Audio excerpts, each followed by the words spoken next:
राजनाथ सिंह एकदम योगी वाले अंदाज में आ गए हैं। वही अंदाज जिससे दुश्मन खौफ खाता है, वही अंदाज जो योगी आदित्यनाथ को सबसे अलग बनाता है। लेकिन देश के रक्षा मंत्री राजनाथ सिंह ने भी बिल्कुल योगी वाले अंदाज में पाकिस्तान की ऐसी क्लास लगाई है जो सोशल मीडिया पर चर्चा का विषय बन गई है। पाकिस्तान को इनडायरेक्टली भिखारी बोलते हुए भारत पाकिस्तान से कैसे मजबूत है, उस पर राजनाथ सिंह ने पहले क्या कहा, यह सुनिए। रही बात पाकिस्तान की, तो उसकी बात ही क्या करूं आपसे। वह देश तो मांगते मांगते अपनी जहालत से एक ऐसी हालात में आ गया है कि उसके बारे में यह भी कहा जा सकता है कि पाकिस्तान जहां भी खड़ा होता है वहीं से मांगने वालों की लाइन प्रारंभ हो जाती है। वैसे तो राजनाथ सिंह ने तमाम बातें कही, लेकिन ये बात मैंने पहले इसलिए दिखाई, इसलिए बताई क्योंकि ये वो तरीका है, एक सार्केस्टिक वे है कि पाकिस्तान को ऐसा जवाब दे दो कि सांप भी मर जाए और लाठी भी न टूटे, और पूरे विश्व में एक ऐसा संदेश भी चला जाए भारत को लेकर जो देश चाहता भी है। राजनाथ सिंह का ये तेज तर्रार रवैया देखने को मिला जब ऑपरेशन सिंदूर पाकिस्तान के लिए लॉन्च किया गया। पाकिस्तान को तबाह करने का काम भारत ने किया, और उस समय यह बयान निकलकर राजनाथ सिंह का सामने आया जब पाकिस्तान झूठी बातें कर करके अपने आप को बड़ा ही बड़ा साबित करने का प्रयास कर रहा था और सीना चौड़ा कर रहा था। हालांकि भारत की सेना ने तमाम झूठों को एक बार में साफ कर दिया और सारे प्रूफ दिखाते हुए पाकिस्तान की तबाही का मंजर दुनिया के सामने एचडी क्वालिटी में लाकर रख दिया। अब राजनाथ सिंह हो या देश के प्रधानमंत्री नरेंद्र मोदी, इन दोनों की भाषा शैली कुछ वैसी ही नजर आई जैसी योगी आदित्यनाथ की नजर आती है। बिल्कुल तेज तर्रार, दुश्मन को ऐसा जवाब दो कि पानी भी ना मांगे, दुश्मन को ऐसा फटकारो कि उसकी तरफ से फिर कोई जवाब निकल कर ना आए। और वही हाल राजनाथ सिंह और नरेंद्र मोदी को देखने को मिला। नरेंद्र मोदी ने जहां पर आकर ये बात बोली कि पाकिस्तान जो है वो अगर अब कोई गलती करेगा तो उसको छोड़ेगा नहीं देश, और साथ साथ में जिस तरीके की फटकार जो है टेररिस्ट पालने वाले देशों पर नरेंद्र मोदी की रही, उसने ये दिखा दिया कि अब जो है वो जीरो टॉलरेंस की नीति के तहत काम किया जाएगा। वही जीरो टॉलरेंस की नीति जो योगी आदित्यनाथ उत्तर प्रदेश में अपनाते भी हैं। आज राजनाथ सिंह ने आगे क्या कहा वो भी सुन लीजिए। अभी आपने सुना ही होगा कैसे वह फिर एक बार इंटरनेशनल मॉनेटरी फंड IMF के पास कर्ज मांगने गया। वहीं दूसरी तरफ हमारा देश है कि हम आज उन देशों की श्रेणी में आते हैं जो IMF को फंड देते हैं ताकि IMF गरीब देशों को कर्ज दे सके। ऐसी स्थिति में हमारा यह भारत है। साथियों, भारत के बारे में पूरी दुनिया यह बात जानती है कि हमने हमेशा शांति को प्राथमिकता दी है। हम आमतौर पर युद्ध के समर्थक कभी नहीं रहे, लेकिन स्थितियां जब इतनी विकट हो जाएं, जब देश की संप्रभुता पर आक्रमण होने लगे, तो जवाब देना यह आवश्यक हो जाता है। राष्ट्र कवि रामधारी सिंह दिनकर जी की पंक्तियां आपके सामने रखना चाहूंगा। रुग्ण होना चाहता कोई नहीं, रुग्ण होना चाहता कोई नहीं, रोग लेकिन आ गया जब पास हो तिक्त औषधि, कड़वी औषधि। तिक्त औषधि के सिवा उपचार क्या, शमित होगा वह नहीं मिष्ठान्न से। यानी कोई बीमारी अगर लग जाए तो वह मिठाई से दूर नहीं होती है, उसके लिए कड़वी दवा ही काम करती है। इसलिए आतंकवाद जैसे रोग के लिए भी ऑपरेशन सिंदूर जैसी दवा की बड़ी जरूरत हो गई थी। राजनाथ सिंह ने तमाम बातें कही। पहलगाम हमले को लेकर भारत ने किस तरीके से पाकिस्तान से बदला लिया उसके बारे में बताया। साथ ही साथ वैश्विक स्तर पर पाकिस्तान की औकात क्या है वो भी राजनाथ सिंह ने बताई। और सबसे बड़ी चीज जो मैंने आपको बताई कि ये तेज तर्रार रवैया आज पूरा विश्व देख रहा है, और ये एक बड़ा मैसेज जा रहा है न सिर्फ पाकिस्तान को बल्कि उन तमाम देशों को जो भारत की तरफ पैनी निगाहें बनाकर रखते हैं। भारत ने ये संदेश दे दिया है, भारत ने ये जवाब दे दिया है उन लोगों को जो भारत से दुश्मनी मोल लेने की सोचते हैं, लेकिन ये जवाब उस चीज का है कि भारत से भिड़ोगे तो फिर बड़ी मुश्किलों में पड़ जाओगे। अब मैं आपको योगी आदित्यनाथ का वो बयान याद दिलाना चाहूंगा जो कि उन्होंने पाकिस्तान को लेकर दिया था, और पाकिस्तान पर जिस तरीके से योगी आदित्यनाथ बरसे थे, उसके बाद राजनाथ सिंह और नरेंद्र मोदी भी बरसते हुए नजर आए। पहले योगी आदित्यनाथ का आप ये बयान सुनिए। 22 अप्रैल को जो शरारत पाकिस्तानी आतंकवादियों ने पहलगांव में हमारे पर्यटकों के साथ किया था, जिस प्रकार की बर्बरतापूर्ण और शरारतपूर्ण कार्रवाई की थी, उस आतंकी कृत्य की हर भारतवासी ने निंदा ही नहीं की थी, बल्कि पाकिस्तान को सबक सिखाने की भी ठानी थी।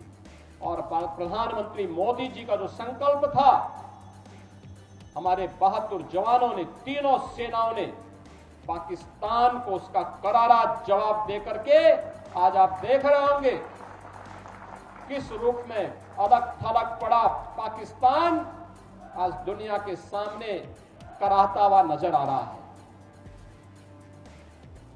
आपने पाकिस्तान को बेशर्मीपूर्ण चरित्र देखा है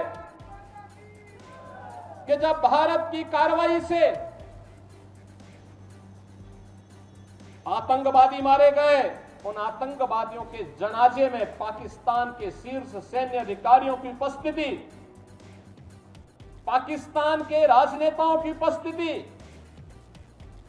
दुनिया की आंखों को खोलने वाला होना चाहिए कि पाकिस्तान आतंकवाद को प्रश्रय ही नहीं देता, बल्कि आतंकी गतिविधियों में सीधे सीधे लिप्त है।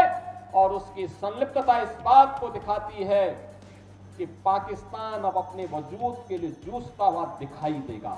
अब आप ये बयान सुन रहे होंगे तो इसमें साफ तौर पर देख रहे होंगे कि शब्दों की आक्रामकता कितनी तेजी से जो है वो योगी आदित्यनाथ की तरफ से निकल रही है।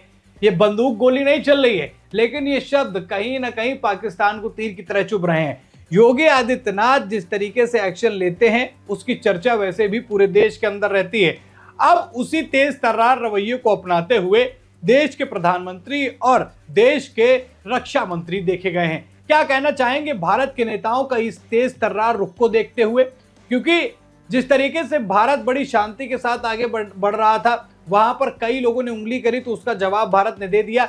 लेकिन अब तेज तर्रार रवैया, सीधी और सटीक बात जो की जा रही है, क्या ये भारत के लिए फायदेमंद है? और क्या भारत के हर नेता को अपने दुश्मन देशों को ऐसे ही जवाब देना चाहिए? कमेंट करके अपनी राय जरूर बताइएगा दोस्तों। खबर में इतना ही। वीडियो को लाइक और शेयर कीजिए। चैनल पर नए हैं तो चैनल को जरूर सब्सक्राइब कीजिएगा। फिर मिलते हैं नई खबर में, तब तक के लिए धन्यवाद। ऑपरेशन सिंदूर आतंकवाद के खिलाफ भारत द्वारा चलाई गई अब तक के इतिहास की मैं मानता हूं यह सबसे बड़ी कार्रवाई है। 35-40 वर्षों से भारत सरहद पार से चलाई जा रही आतंकवाद का सामना कर रहा है। आज भारत ने पूरी दुनिया को यह साफ कर दिया है, यह स्पष्ट कर दिया है कि आतंकवाद के खिलाफ हम किसी भी हद तक जा सकते हैं। साथियों, आतंकवादियों ने पहलगाम में आतंकवादी घटना को अंजाम देकर भारत के मस्तक पर चोट पहुंचाने की कोशिश की है। भारत की सामाजिक एकता को तोड़ने का भी प्रयास किया गया है। उन्होंने भारत के माथे पर वार किया, हमने उनकी छाती पर वार किया है और छाती पर घाव किया है। पाकिस्तान के जख्मों का इलाज इसी बात में है कि वह भारत विरोधी और आतंकवादी संगठनों को पनाह देना बंद करे और अपनी जमीन का इस्तेमाल भारत के खिलाफ किसी भी सूरत में न होने दे। साथियों, आपको याद होगा कि लगभग 21 साल पहले स्वर्गीय अटल बिहारी वाजपेयी जी के सामने इसी पाकिस्तान ने इस्लामाबाद में डिक्लेरेशन किया था कि अब उनकी धरती से आतंकवाद एक्सपोर्ट नहीं किया जाएगा। मगर पाकिस्तान ने भारत को धोखा दिया है, पाकिस्तान ने भारत को छला है और आज भी वह धोखा दे रहा है। इसका खामियाजा अब उसको भारी कीमत करके भुगतना पड़ा है। और यह कीमत, यदि आतंकवादी वारदातें चलती रही तो लगातार यह बढ़ने ही वाली है। हमारे प्रधानमंत्री श्री नरेंद्र मोदी जी ने दो टूक शब्दों में आतंकवाद के खिलाफ भारत की नीति को रीडिफाइन कर दिया है, इसे परिभाषित कर दिया है, जो यह कहती है कि हिंदुस्तान की सरजमी पर किया गया कोई भी आतंकी हमला एक एक्ट ऑफ वार माना जाएगा।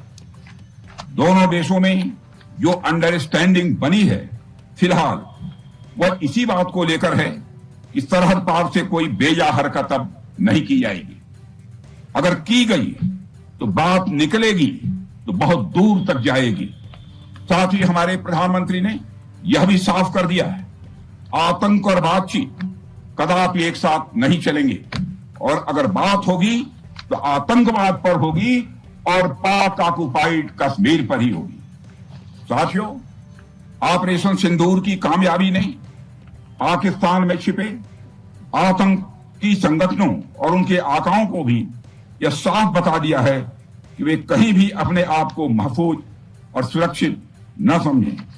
अब वे हमारे बहादुर भारतीय सेनाओं के निशाने पर हैं। दुनिया जानती है हमारी सेनाओं का निशाना अचूक है, और वो जब वो निशाना लगाते हैं तो गिनती करने का काम वह दुश्मनों पर छोड़ देते हैं। साथियों, आज आतंकवाद के खिलाफ भारत की प्रतिज्ञा कितनी कठोर है इसका पता इसी बात से चलता है कि हमने उनके न्यूक्लियर ब्लैकमेल की भी परवाह नहीं की। पूरी दुनिया ने देखा है कि कैसे गैर जिम्मेदाराना तरीके से पाकिस्तान द्वारा भारत को अनेक बार एटमी धमकियां दी गई हैं। आज श्रीनगर की धरती से मैं पूरी दुनिया के सामने यह सवाल उठाना चाहता हूं कि क्या ऐसे गैर जिम्मेदार और रोग नेशन के हाथों में परमाणु हथियार सुरक्षित हैं? मैं दुनिया के सामने यह सवाल खड़ा करना चाहता हूं। मैं मानता हूं कि पाकिस्तान के एटमी हथियारों को IAEA international atomic energy agency की निगरानी में लिया जाना चाहिए। मैं यह कहना चाहूंगा और साफ तौर पर कहना चाहूंगा